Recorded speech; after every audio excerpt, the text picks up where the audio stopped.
பேரும் அல்லும்படி 6 முதல் 60% வரை ஆடி தள்ளுபடியுடன் சூப்பர் சரவணா ஸ்டோர்ஸ், சென்னை, மதுரை, கோவை. ஆதி திராவிடர் என்ற பெயரில் ஒரு ஜாதி பேர் எப்போதும் எங்கேயும் இருக்கு. நீங்க ஆதி திராவிடர் துறை பேர் எடுத்தீங்க, அந்த மக்களை ஆதி திராவிடர்களை, பட்டியல் சாதியினரை அரசு ஆவணங்களில் ஆதி திராவிடர்கள் குறிப்பிடுறாங்க. எதற்காக அந்த பெயரை திடீர்னு மாற்றியிருக்காங்க என்பதற்கான எந்த விளக்கமும் அந்த அரசாணையில் இல்லை.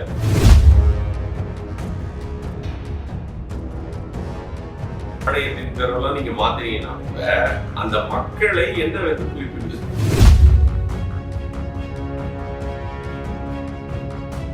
அப்ப மீதி இருக்கிறவங்க எல்லாம் ஆதி திராவிடர்னு சொல்லுங்கன்ற அதுவும் தப்பு. அவங்கதான் ஆட்சியில் இருக்காங்க, யாரை கண்டிக்கிறாருன்னு எனக்கு தெரியல. RSS பிஜேபின்னு சொல்லிட்டு இருக்கிறதுனால தான் ஜாதி இருக்கு அப்படின்னா அதனால மட்டும் இல்லை ஜாதி. தீண்டாமை அதனுடைய எல்லா வடிவங்களிலும் அது ஒழிக்கப்படுகிறதுன்னு சட்டம் சொல்லிடுச்சு. ஆனா தீண்டாமை இன்னைக்கு பல்வேறு வடிவங்கள்ல இருக்கு, ரொம்ப வெளிப்படையா இருக்கு.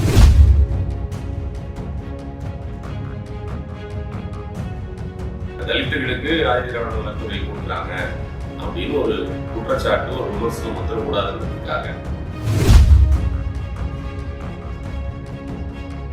நீங்க சமூக துறைக்கு மாத்தினாலும் அது ஆதி திராவிட நலத்துறை தான். மாறி வரும் பல்வேறு அரசியல் சூழல்கள் தமிழ்நாட்டின் எதிர்கால அரசியலை எப்படி மாற்றி அமைக்க இருக்கின்றன என்பது பற்றி தொடர்ந்து வாதித்து வரும் நமது நியூஸ் ஃபோக்கஸ் தமிழ் சேனலை மறக்காம சப்ஸ்கிரைப் செய்து இணைந்திருங்கள்.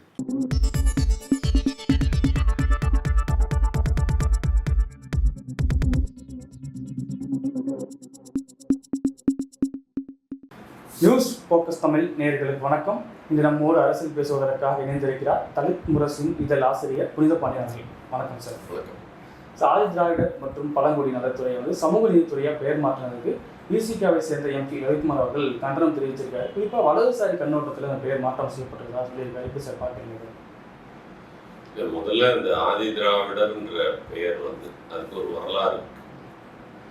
எதற்காக அந்த பெயரை இப்ப திடீர்னு மாற்றியிருக்காங்க என்பதற்கான எந்த விளக்கமும் அந்த அரசாணையில இல்லை, அல்லது அவங்க ஒரு பத்திரிகை செய்தியாகவும் அதை சொல்லலை, அல்லது அந்த துறையை சார்ந்த அமைச்சராவது அதை சொல்லியிருக்கோம்.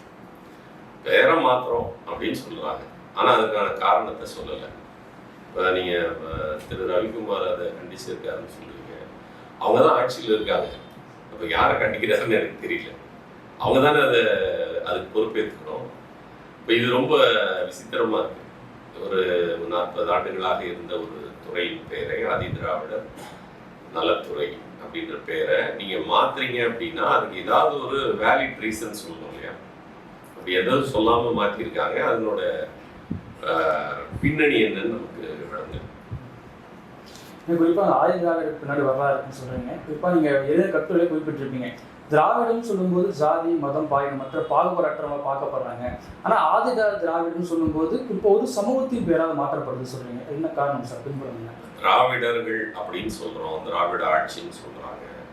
திராவிடர்கள் என்று சொல்லும்போது ஒட்டுமொத்த தமிழர்களை, அல்லது இன்னும் சொல்ல போனா இந்தியா அம்பேத்கரோட வார்த்தைகள்ல சொல்லணும்னா இந்தியா முழுவதும் இருக்கக்கூடிய நாகர்களாக இருந்தவர்கள் இந்த மண்ணின் தொல்குடிகள் தான் அவர் திராவிடர்கள் அடையாளம்.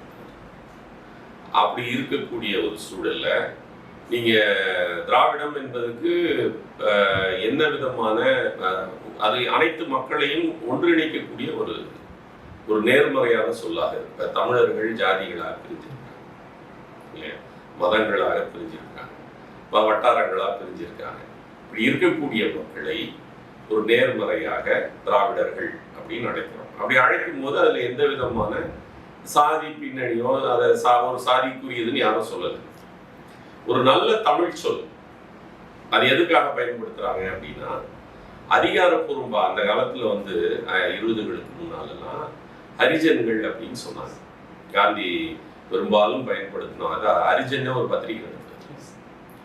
ஹரிஜன்ஸ் அப்படின்னா அது கடவுளின் பிள்ளைகள் என்று சொல்லப்பட்டாலும் அது வந்து அதுக்கு பின்னால் நீங்கள் போய் பார்த்தீங்கன்னா அது ஒரு அதை ஏற்றுக்கொள்ள முடியாத ஒரு சூழலில் அந்த பெயர் வைக்கப்படும். நாசி மேத்தான்னு ஒரு கவிஞர் கோயில்களில் பொட்டு கட்டி விடப்பட்ட பெண்களின் குழந்தைகளைத்தான் அவர் அரியினுடைய பிள்ளைகள் அரிஜன் சொல்றார். அதை வந்து நீங்க தலித்துகளுக்கு காந்தி சூட்டும் பொழுது அதை அம்பேத்கர் ஏற்றுக்கல, அன்றைக்கு இருந்த தலித் தலைவர்கள் ஏற்றுக்கல.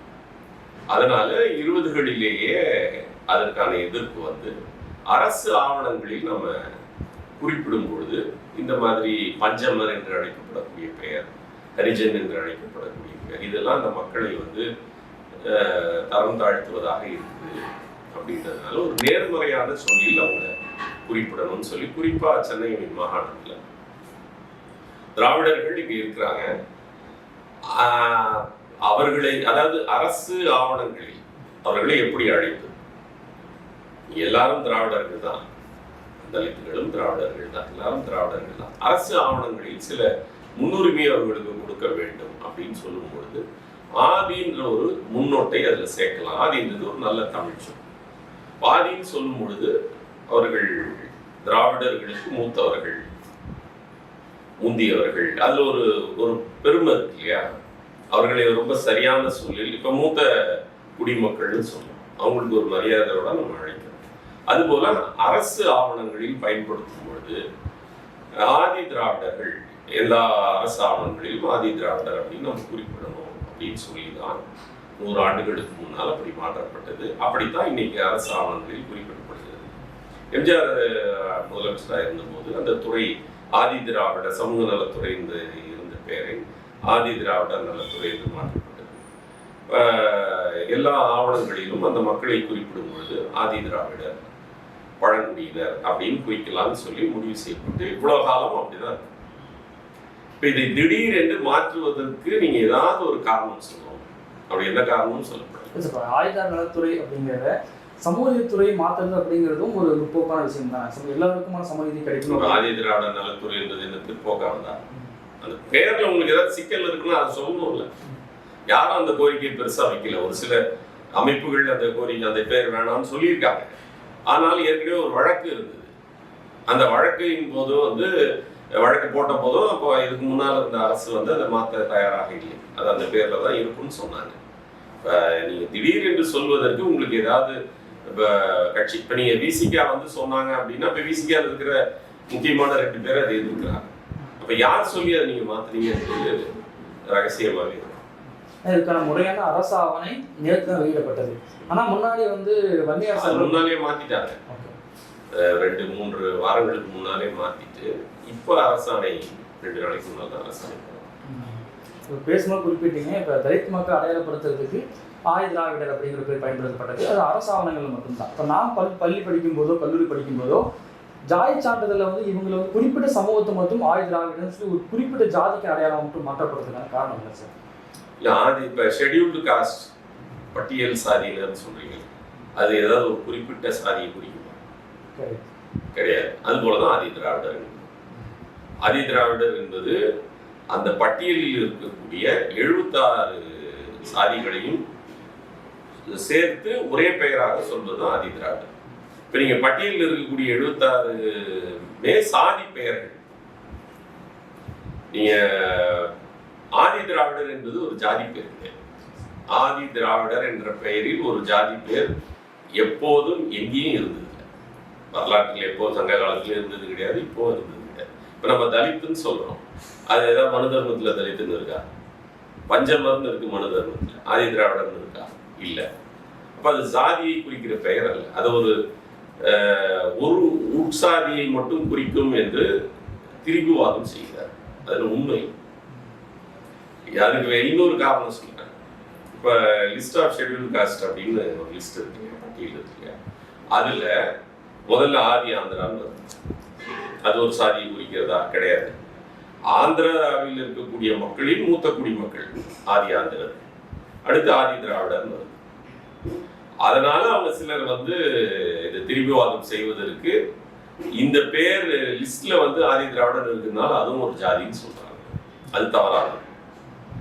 நீங்க எல்லா 76 சாதியினருமே தங்களுடைய சாதி பெயர்களை குறிக்காமல் பொதுவாக இப்போ எப்படி ஷெட்யூல்டு காஸ்ட் அப்படின்னு சொல்றாங்களோ பட்டியல் சாதியினர்னு சொல்றாங்க. பட்டியல் சாதியினர்னு சொல்லும்போது 76 தானே பட்டியல் சாதின்னு சொல்றோம். ஷெட்யூல் காஸ்ட்னு சொல்லும்போது 76 தானே சொல்றோம். அதே போலதான் ஆதி திராவிடர். இப்போ அதுல ஒரு சிக்கல் இருக்கு அப்படின்னு சொன்னா அரசாங்கம் அதை வந்து நீங்க மத்திய பட்டியல் சாதியினர் சொல்லக்கூடிய அந்த லிஸ்ட் ஆஃப் ஷெட்யூல் காஸ்ட் வந்து குடியரசுத் தலைவர் மட்டும்தான் அதில் நம்ம ஏதாவது மாற்றம் செய்ய முடியும், ஒரு சின்ன புள்ளிக்கமா என்று சொன்னாலும் கூட. இப்போ அதை வந்து ஆதி திராவிடர் என்று அந்த பட்டியலில் சேர்க்கப்பட்டிருக்கிறதை நீக்குவதற்கு வேணா நம்ம கேட்கலாம். இன்னும் தமிழ்நாட்டில் இன்னமும் திராவிடர் அப்படிங்கிற அந்த பேரை ஏற்றுக்கப்படாமல் இருக்கு. ஒரு சில பேர் ஏற்றுக்கிறாங்க, ஒரு சில பேர் தமிழ் தேசியவாத எதிர்ப்பு தெரிவிக்கிறாங்க. இப்போ அவங்க மத்தியில் அந்த ஆதி திராவிடர் பேர் ஏற்றுக்கப்படலையோ? திராவிடம் பேர் அப்படி யாரும் இது வரைக்கும் சொல்லவே இல்லை. திராவிடர் என்பது தமிழ் தேசியவாதிகள் ஏற்க மறுக்கிறோம், அது தமிழ் பேர் இல்லை, அதனால நாங்கள் ஏற்றுக்க மாட்டோம், ஏன் நீங்க தமிழர் என்பதை மறைக்கிறீங்க அப்படின்லாம் தமிழ் தேசியவாதிகள் சொல்றாங்க. ஆதி திராவிடர் அப்படி சொல்லவே இல்லையே. சரி, நான் இப்ப இன்னொரு கேள்வி கேட்கிறேன். இப்போ நீங்க ஆதி திராவிடர்ன்ற துறை பேர் எடுத்துட்டீங்க, அந்த மக்களை ஆதி திராவிடர்களை பட்டியல் சாதியினரை அரசு ஆவணங்களில் ஆதி திராவிடர் தான் குறிப்பிடுறாங்க. அதை எப்படி நீங்க நீக்க போறீங்க? அப்ப அவங்க ஜாதி பேரை நீங்க பயன்படுத்த போறீங்களா? அப்படி ஒரு கேள்வி இருக்குல்ல. சரி, இப்ப தமிழ்நாடு ஆதி திராவிடர் மற்றும் பழங்குடியினர் ஆணையம்னு ஒண்ணு இருக்கு. இது தாண்டி எழிலகத்துல ஆதி திராவிடர் ஆணையரகம்னு ஒண்ணு இருக்கு. இப்ப இந்த பேர்லாம் நீங்க மாத்த போறீங்களா? இதெல்லாம் நீங்க துறை பேரோ அல்லது ஆணையத்தின் பேரெல்லாம் நீங்க மாத்தினீங்கன்னா கூட அந்த மக்களை என்னவென்று குறிப்பிடுவீங்க? நீங்க ஒவ்வொரு 76 சாதி இருக்கு, 76 சாதி பேருக்கு நீங்க குறிப்பிட முடியுமா? அப்படி கூடாது என்பதற்காகத்தான் ஒரு பொது பெயர். அதை நீக்கிறது என்பது ஏற்றுக்கொள்ள முடியும். தேவேந்திரர்கள் தங்களை பட்டியலிருந்து நீக்கணும்னு ஒரு பெரிய கோரிக்கை, அது சட்டத்துக்கு புறமான ஒரு கோரிக்கை. அவங்க அது ஒரு கட்சியின் தலைவராக அவர் கேட்கிறாரு. அதை அந்த ஒட்டுமொத்த மக்களும் ஏற்றுக்கிட்டாங்கன்னு சொல்ல முடியாது. அந்த கோரிக்கை ஏற்றுக்கொள்ளவும் படலை. ஏறக்குறைய ஒரு 10 ஆண்டுகளாக அதை கேட்டுட்டு இருக்காரு. மத்திய அரசாங்கம் அதுக்கு செவி சாய்க்கலையே. அவர் மத்திய அரசாங்கத்தோடையே பயணப்பட்டார். ஆனாலும் அது மத்திய அரசாங்கம் அந்த கோரிக்கை ஏற்றுக்கல. ஏன்னா பொதுமக்கள் அந்த கோரிக்கையை முன்வைக்கல. அவங்க அரசியல் காரணங்களுக்காக நாங்கள் பட்டியலிருந்து வெளியேறினா எங்களுக்கு தீண்டாமை போயிடும் அப்படின்னு தவறான ஒரு எண்ணத்தில் அவங்க அதை கேட்குறாங்க. அதில் உண்மையும் கிடையாது. இப்போ அவங்க வந்து பல்வேறு சாதிகளின் 7 சாதிகள் இருக்கு அந்த பிரிவில் அப்படின்னு சொன்னாங்க. அவங்க எங்களை தேவேந்திரர் அப்படின்ற பேர்ல எங்களை ஒன்னா சேர்த்துருங்க அப்படின்னு சொல்லி ஒரு கோரிக்கை வச்சாங்க. அதை மட்டும் அரசாங்கம் ஏற்றுச்சு, மத்திய அரசாங்கம். தேவேந்திரர் என்பது சொல்வதும் ஒரு மதத்தினுடைய ஒரு அடையாளம். அது ஒரு செக்குலர் ஆனது இல்லை. அதனாலதான் நான் நரேந்திரா நீங்க தேவேந்திரா அப்படின்னு சொல்லி மோடி வந்து அவர்கள் மத்தியில பேசி அந்த மாற்று ஏற்பாடை பண்ணாங்க. அப்படி பண்ணாலும் அந்த 7 பட்டியலில் இருக்கக்கூடிய சாதியினரும் தங்களை தேவேந்திரர் என்று சொல்லிக் கொண்டாலும் அவங்க பட்டியலில் தான் இருக்காங்க, பட்டியலிருந்து வெளியே போகல. அருந்ததியர்கள் வந்து ஒரு 7 சாதிகள் இருக்கு. அவங்க உள் ஒதுக்கீடு ஏற்கனவே இருக்கக்கூடிய இடஒதுக்கீடு, பட்டியல் சாதியினர் இடஒதுக்கீட்டுல அவங்களுக்கு உள் ஒதுக்கீடு கொடுக்கணுன்றதுக்காக அவங்க எப்படி ஐடென்டிஃபை பண்றதுக்காக அவங்க இந்த 7 சாதிகளும் அவங்களுக்கு உள் ஒதுக்கீடு தரப்படும்னு சொன்னாங்க. அவங்க பட்டியல இருந்து வெளியே போல. அப்ப மீதி இருக்கிறவங்க எல்லாம் ஆதி திராவிடர்னு சொல்லுங்கன்றாரு. அதுவும் தப்பு. அவர் சொல்ற கோரிக்கைக்கு அப்ப மீதி இருக்கிற சாதிகளை வந்து நீங்க பட்டியல் ஆதி திராவிடர்னு சொன்னீங்கன்னா அப்ப ஒரு துறை பேர் எப்படி ஒரு சாதிக்குரியதா மாறும்? அதுவும் முரண்பாடாது. அதனால அது அவர் ரவிக்குமார் அவங்க கட்சி அதை அங்கீகரிச்சாருன்னு கூட தெரியல. அவர் கொஞ்ச நாளா அந்த கோரிக்கையை தொடர்ந்து முன்வைத்துக் கொண்டிருந்தார். ஆதி திராவிடராய் ஒன்றிணையம்னு சொல்றாரு. ஆதி திராவிடராய் ஒன்றிணையம்னா தேவேந்திரர் அருந்ததியர் போக பறையர்களா ஒன்றிணையணும் அப்படின்னு தான் அது பொருள். அதை கட்சி அதை அங்கீகரிக்கல. அது அவருடைய ஒரு கோரிக்கையா இருந்தது. அப்படின்னா அப்ப இன்னைக்கு வைக்கிற கோரிக்கை தவறானது இல்லை. பறையர்களை மட்டுமே குறிக்கக்கூடிய சொல்ல ஆதி திராவிடர் எப்படி இருக்க முடியும்? அது தவறு. பெரியார் காலம் தொட்டு இன்றைய வரைக்குமே ஜாதியோடைய அந்த பேரை மாத்திட்டா வந்து இழிவு போயிடுன்னு சொல்லி ஒரு பார்வை இருக்கு. இப்போ அந்த பெரியார் அன்னை காலத்துல எதிர்த்தாரு. இன்னைக்குமே சில பேர் பட்டியல் ஏற்றம் அந்த பல்லர் பேரை வந்து வேற பேர் மாற்ற அப்படிங்கிறது இப்போ பெயர் மாற்றம் அப்படிங்கிறது ஜாதியிலே இழிவு வந்து ஒழிக்குமா சார்?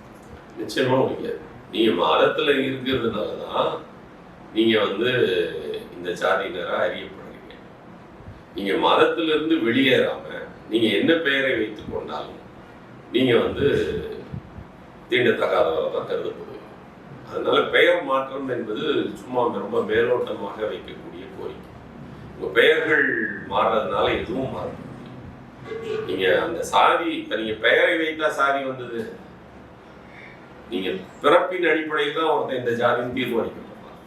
பெயரை வைத்தால் இவங்க பெரியாரையோ அம்பேத்கரையோ முழுமையாக படிக்காம சும்மா எங்க பேரை மாத்திருங்க, நாங்க தேவேந்திரன் தேவேந்திரர் அப்படின்னு சொல்லும் பொழுது மீண்டும் நீங்க அந்த இந்து ஃபோல்டுக்குள்ள போய் நீங்க சிக்கிக்கிறீங்க. அப்ப நீங்க இந்து ஃபோல்டுக்குள்ள இருக்கிற வரைக்கும் நீங்க ஏதோ ஒரு சாதியாக தான் இருந்தாலும், ஒன்று மேல் ஜாதியா இருக்கணும், இல்லை இடைநிலை சாதியா இருக்கணும், இல்லை கீழ் ஜாதியா இருக்கணும். இப்போ பிறப்பு உங்க சாதியை தீர்மானிக்கும் பொழுது நீங்க என்ன பெயரை மாத்திக்கொண்டாலும், நீங்க பட்டியலை விட்டே வெளியே போனாலும் நீங்க ஊர்ல உங்களை எந்த சாதின்னு சொல்லுவாங்க. பட்டியல இடஒதுக்கீடு என்பது ஒட்டுமொத்த அரசு இடஒதுக்கீடு என்பது ஒரு 2-3% தான். அதுல இருந்து நீங்க பட்டியலிருந்து வெளியே போயிருந்தா ஒட்டுமொத்த சமூகமும் வந்து உங்களை அங்கீகரிச்சுக்குமா? இப்ப இது வந்து சாதியை எப்படி ஒழிக்கிறது அப்படின்னு அம்பேத்கர் பெரியார் சொன்ன பாதைகளை விடுத்து இவர்கள் சொந்தமாக இதையாவது ஒரு கதைகளை சொல்லி. ஏன்னா இப்போ குறிப்பாக வந்து வன்னி அரசு அவர்கள் பொறுப்பேற்ற பிறகு என்ன பேசுறதுன்னா, ஆயுததாக நலத்துறைக்கு அந்த சமூக சார்ந்த ஒரு நபரே வந்துட்டாரு, அதனால வந்து அந்த சமூக மக்களுக்கான கோரிக்கை வந்து கேட்கப்படும் சொல்லி வாங்க. ஆயுதராட நலத்துறைக்கு பல காலமா அந்த சமூகத்தை சார்ந்தவங்க தானே இருக்காங்க. இதுல ஒண்ணு புதுசா ஒண்ணு இல்லை. நீங்க தாவேக்கா, இந்த தாவேக்கா அரசு இதை செய்ததுக்கு முக்கிய காரணமே நான் அப்படிதான் நினைக்கிறேன். பட்டியல், அதாவது தலித்துகளுக்கு ஆயுதராட நலத்துறை கொடுக்குறாங்க அப்படின்னு ஒரு குற்றச்சாட்டு, ஒரு விமர்சனம் வந்துடக்கூடாதுன்றதுக்காக அவங்க ஒரே இரவுல அது சமூக நீதித்துறைன்னு மாத்திட்டாங்க. நீங்க சமூக நீதித்துறைக்கு மாத்தினாலும் அது ஆயுதராடர்களுக்கான துறை தானே.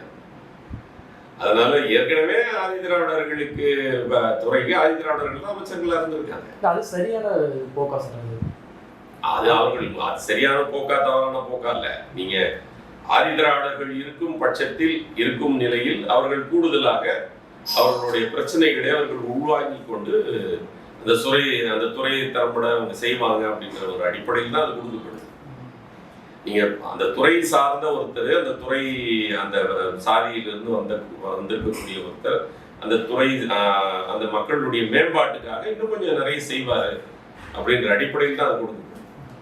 ஏன்னா தமிழகத்துல சில ஆண்டுகளாகவே ஜாதிய ஆணவ படுகொலை வந்து தொடர்ச்சி அதிகமாயிட்டு இருக்கு. அதுக்கு எதிராக ஆணவ படுகொலை ஏற்று சொல்லி ஒரு ஆணையம் அமைக்கப்பட்டும், ஆணையம் இன்னும் செயல்படாம இருக்கு சார்.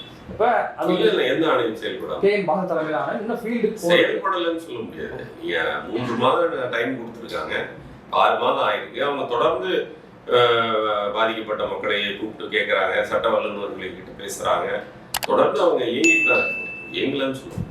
பெருவளவான மக்கள்கிட்ட போறது, பெரிய வெளியே தெரியல அந்த செயல்பாடு அப்படிங்கிறது அப்படி சொல்ல முடியாது.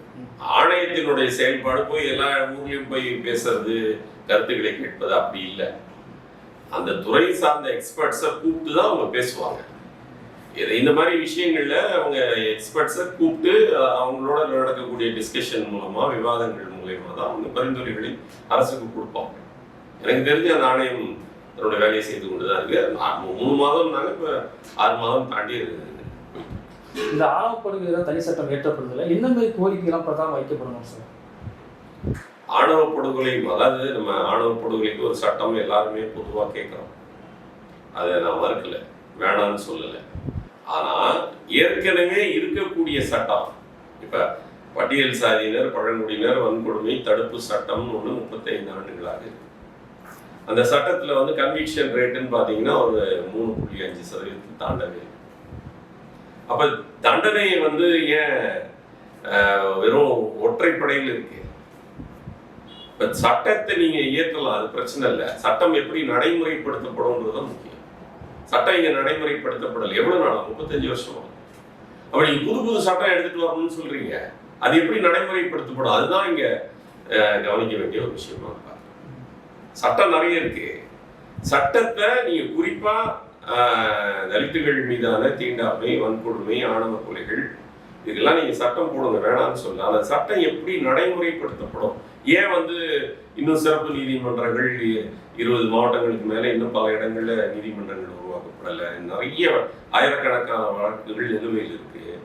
70% பேர் குற்றவாளிகள் வந்து தப்பிச்சிடுறாங்க. பல்வேறு காரணங்கள் இருக்கு. அதுல குறிப்பா தண்டனை அந்த கன்விக்ஷன் ரேட்ன்றது வந்து 3.5% தாண்டல. அகில இந்திய அளவிலும் அவ்வளவுதான் இருக்கு. அப்ப புது புது சட்டங்கள் போடுவீங்க, எப்படி நடைமுறைப்படுத்துவீங்கன்றதான் இப்ப நம்ம முன்னால் இருக்கக்கூடிய சவால். சட்டம் ஏன் நடைமுறைப்படுத்தப்படலை? இந்த சமூகம் அதை அங்கீகரிக்கல. அம்பேத்கர் அதை சொல்றாரு. நீங்க தீண்டாமை ஒழிக்கப்பட்டு விட்டதுன்னு ஒரு சட்டம் 70 ஆண்டுகளா இருக்குல்ல. ஏன் தீண்டாமை இன்னும் பல்வேறு வடிவம், தீண்டாமை அதனுடைய எல்லா வடிவங்களிலும் அது ஒழிக்கப்படுகிறதுன்னு சட்டம் சொல்லிருச்சு. ஆனா தீண்டாமை இன்னைக்கு பல்வேறு வடிவங்கள் இருக்கு, ரொம்ப வெளிப்படையா இருக்கு. அப்ப ஏன் வந்து அப்படின்னா இந்த சமூகம் இந்த சட்டத்தை அங்கீகரிக்கும். சமூக விடுதலை ஏற்படாம அரசியல் விடுதலை அப்படின்னு சாத்தியம் இல்லைன்னு அம்பேத்கர் சொல்றாரு. இப்போ சமூக ரீதியாக ஜாதிய அந்த இறுக்கமான கட்டாயம் இருக்கும்போது அரசியல் ரீதியான உரிமைகள் அப்படிங்கிறது சிறுவில் தான் தாக்கத்தை ஏற்படுத்தும். அது அரசு என்ன நடந்துட்டு இருக்கு. நீங்க எல்லாருமே அரசியல் பத்தி பேசுறாங்க, அரசியல் உரிமைகளை கேட்கிறாங்க. ஆனா சமூகம் வந்து 2000 வருஷமா ஒரே மாதிரி படிநிலைப்படுத்தப்பட்ட சமூகமா இருக்கு. பிறப்பின் அடிப்படையில் தான் ஒருத்தருடைய சாதி தீர்மானிக்கப்படுது. இவர்கள் உரிமைகளை கேட்டுக்கிட்டு நாங்கள் இந்த சாதியில போறதுன்னா அதான் எங்களுக்கு இந்த உரிமைகளை கேட்டு, இதே தான் சுதந்திர இந்தியாவில் இந்த 100 ஆண்டு நடந்துட்டு. அதை தாண்டி நீங்க ஒரு சமூக விடுதலை வேண்டும் அப்படின்ற குரல், அம்பேத்கருடைய சிந்தனை குறித்த விவாதம், அம்பேத்கருடைய சாதி ஒழிப்பு குறித்த விவாதம் இங்க நடைபெறவே இல்லை. குறிப்பா இறுதி என்ன கேட்குறதுன்னா, இன்னைக்கு நடக்கக்கூடிய இந்த ஜாதிய கலவரங்கள், ஜாதிய மோதல்களுக்கு பின்னாடி RSS பிஜேபியோடைய கை ரொம்ப அதிகமா இருக்கு. அதோடைய விளைவுகள் தான் இதுன்னு ஒரு பக்கம் பேசப்படுது. அதோட தாக்கம் இன்னைக்கு ரொம்ப அதிகமாக இருக்கு. RSS தாக்கம், RSS பிஜேபி, இந்துத்துவ அமைப்புகள், வலதுசாரி அமைப்புகள், இவர்கள் எல்லாருமே இந்த ஜாதிய சமூக அமைப்பை அப்படியே நிலைநிறுத்த வேண்டும் என்பதற்காக தான் அவங்க கட்சி நடத்துறாங்க, இயக்கம் நடத்துறாங்க. இந்த ஜாதி எங்க வேரூன்றி இருக்கு? மக்களுடைய ஆழ் மனதில் வேரூன்றி. அதை நம்ம எக்ஸ்பிளைன் பண்ணோம். நம்ம RSS ஜாதியை நிலைநிறுத்துவதற்காக அவங்க கட்சி நடத்துறாங்க, இயக்கம் நடத்துறாங்க நம்ம சொல்லிடுறோம். ஆனா முதலீடு எங்க இருக்கு? 140 கோடி மக்களும் ஏதோ ஒரு ஜாதியில தங்களை பொருத்தி கொள்கிறார். அப்ப தங்களை நோக்கி அவங்க யோசிக்க எல்லாம் RSS பண்றான் அப்படின்னு சொல்லி நீங்க கடந்து போயிட முடியாது. RSS இந்த ஜாதிய சமூக அமைப்பை மதத்தினுடைய துணை கொண்டு மதத்தை அரசியலில் இணைப்பதன் மூலமாக அதை நிலைப்படுத்த 1 நூற்றாண்டு காலமாக அது போராடி கொண்டிருக்கு. சரி, நம்ம தான் அதுக்கு ஈல்டாகணும். RSS பிஜேபி செய்யக்கூடிய அந்த பிரச்சாரத்தை மதத்தின் அடிப்படையிலான அரசியலையும் மதத்தையும் இணைப்பதான ஒரு பிரச்சாரத்தை அவர்கள் தொடர்ந்து செய்து கொண்டு மக்களின் சிந்தனையை அப்படியே அந்த ஜாதிய சிந்தனையை தக்க வைத்துக் கொள்கிறார். அப்ப அதுக்கு நாம தான் ஆட்படுறோம். அப்ப ஜாதிய மனநிலையிலிருந்து மக்கள் வெளியே வரணும். வெறும் RSS பிஜேபியை மட்டும் குறை சொல்வதால் அவன் அதுக்கு தான் கட்சி ஆரம்பிச்சிருக்கான், அதுதான் இயக்கம் ஆரம்பிச்சு வச்சிருக்கான், ஜாதியை நிலைப்படுத்த வேண்டும் என்று. அப்ப நம்ம படிச்சிருக்கோம், நமக்குன்னு வள்ளுவரை பேசுறோம், பிறப்புக்கும் எல்லா உயிருக்கும்னு சொல்றோம், நமக்கு நிறைய அறநூல்கள் இருக்கு, நம்ம தமிழ் மொழியில நிறைய அறநூல்கள் இருக்கு. அவன் சொல்றான் அப்படின்றதுக்காக நம்ம ஜாதியை கடைபிடிக்கலாமா? அப்ப நம்ம அந்த வலதுசாரி அமைப்புகள், இந்துத்துவ அமைப்புகளை நம்ம எதிர்க்க வேண்டிய நிலையில் இருக்கிறோம். அதை தாண்டியும் ஜாதியை நம்ம ஆழ் மனதில் வேரூன்றி இருக்கு. அதற்கு மதம், இந்து மதம் காரணமாக இருக்கு. அப்ப நீங்க அதையெல்லாம் நீங்கள் உள்வாங்கிக் கொள்ளாமல் நீங்க ஜாதியிலிருந்து வெளிவர வெறும் RSS பிஜேபின்னு சொல்லிட்டு இருக்கிறதுனால தான் ஜாதி இருக்கு அப்படின்னா அதனால மட்டும் இல்லை. ஜாதி மிக நீண்ட நாட்களாக இருக்கு, அதுக்கு ஒரு மதத்தினுடைய அங்கீகாரம் இருக்கு. அதுல இருந்து நீங்க வெளியே வரணும். அப்ப அது தொடர்பான விவாதம் இங்க நடத்தப்படும் போதுதான் நீங்க ஜாதிய சிறையிலிருந்து நீங்க வெளியேறணும். இப்போ தமிழக மண் பெரியார் மண், அம்பேத்கர் சமத்துவ மண் பேசப்பட்டாலும் திருமாவளவன் அவர்கள் அடிக்கடி ஒரு விஷயத்தை கோட் பண்றாரு. இன்னும் ஒரு தலித் முதலமைச்சர் ஆகிறவோ தமிழ்நாடுடைய அந்த அரசியல் காலம் தயாராகல அப்படின்னு சொல்றாரு. யதார்த்த சூழல் இன்னும் அப்படிதான் இருக்கா சார்? மகாராஷ்டிரா மண் அம்பேத்கர் பிறந்த மண், அங்க ஒரு தலித் முதலமைச்சர் ஆக முடியும் அப்படி சொல்ல முடியாது. ஊபி எல்லாம் முதலமைச்சர் ஆயிருக்காங்க இல்லையா? நாங்க யாருமே பிறக்கல, அம்பேத்கரும் பெரியாரும் பிறக்கல. அதை வச்சு நீங்க ஒரு அரசியல் முழக்கம் அவ்வளவுதான். அரசியலுக்காக அவர் சொல்றாரு. நான் என்ன கேட்கிறேன், அம்பேத்கர் பிறந்த மண்ணில் ஒரு தலித் நிரந்தரமா முதலமைச்சராக இருக்கணும்ல, எப்பவுமே தலித் அங்க முதலமைச்சராக இருக்கலாம்ல. அப்படி இல்லைல்ல. அம்பேத்கர் பெரியார் மண்ணு நம்ம பெருமையா சொல்றோம், அம்பேத்கர் மண்ணு பெருமையா சொல்றோம். உடனே நீங்க அதுக்கு எதிராக அப்ப இங்க ஒரு தலித் வரலையே அப்படின்னு எப்படி சொல்லுங்க? பல இந்தியாவுக்கு ரோல் மாடலாக தமிழகம் தான் இருக்குது. பல முற்போக்கான விஷயங்கள் நம்ம எடுத்துகிட்டு இருக்கோம். அப்படி இருக்கும்போது இது வந்து ஒரு பின்னடைவாக இருக்குது தமிழகத்துக்கு. இப்போ முதலமைச்சர் தலித்து ஏன் வர முடியும்? சரி, இப்போ உத்தரப்பிரதேசில் முதலமைச்சராக மாயாவதி வந்துட்டாங்க. இப்போ அந்த மாநிலம் வந்து அந்த மாநிலத்தில் இருக்கிற தலித்துக்கள்லாம் முன்னேறிட்டாங்க. அங்கே தீண்டாமை இல்லையா, அங்கே ஊர் சரி பிரச்சனை இல்லையா, அங்கே வன்கொடுமைகள் இல்லையா. இப்படி ஒரு சமூக பிரச்சனையை நீங்கள் வந்து ஒரு அரசியலோட முடிச்சு போட்டு பார்க்கறது என்பது அதுக்கு விடையே கிடைக்காது. நான் என்ன கேட்குறேன், நீங்கள் இதே கேள்வியை நீங்கள் அவர்கிட்ட நீங்கள் கேட்டீங்கன்னா மகாராஷ்டிரா மண்ணில் ஏன் அப்படி ஒரு வாய்ப்பு உருவாகலைன்னா அவர் என்ன பதில் சொல்லுவார்? சரி, உத்தரப்பிரதேசில் அப்படி ஒரு வாய்ப்பு உருவாயிருக்குன்னா உத்தரப்பிரதேசம் இன்னைக்கு என்னவா இருக்கு? ஒரு ஒரு ஒரு அரசியல் பிரதிநிதித்துவம் கிடைக்கிறதுனாலே அந்த சமூக மக்கள் முன்னேறிடுவாங்க அப்படின்னா இப்போ இடஒதுக்கீடு என்பது ஒரு 18% இடஒதுக்கீடு இங்கே 70 வருஷமா இருக்கு. அதுல இருந்து கலெக்டர் வந்திருக்கான், இன்ஜினியர் வந்திருக்கான், டாக்டர் வந்திருக்கான், வக்கீல் எல்லாருமே நீதிபதிகள் வந்திருக்காங்க. ஆனா அவர்கள் சார்ந்த சமூகம் இன்னும் செயலில் தானே இருக்கு. அப்போ உடனடி மாற்றம் என்பது இங்க சாத்தியம் இல்லை. அவங்க அரசியல் காரணங்களுக்காக இப்படி சொல்றாங்க. பெரியாரை ஏதோ ஒரு வகையில நீங்க குறைச்சி மதிப்பிடணும், பெரியார் சாதிக்காரங்க இங்க வந்துட்டாங்கன்னு சொல்ல வர்றாங்க. அப்படி நீங்க சொல்ல முடியாது. ஓகே, இவ்வளவு நேரம் இவர் கலந்து கொண்டு பல்வேறு கருத்துக்களுக்கு நன்றி சார். நன்றி.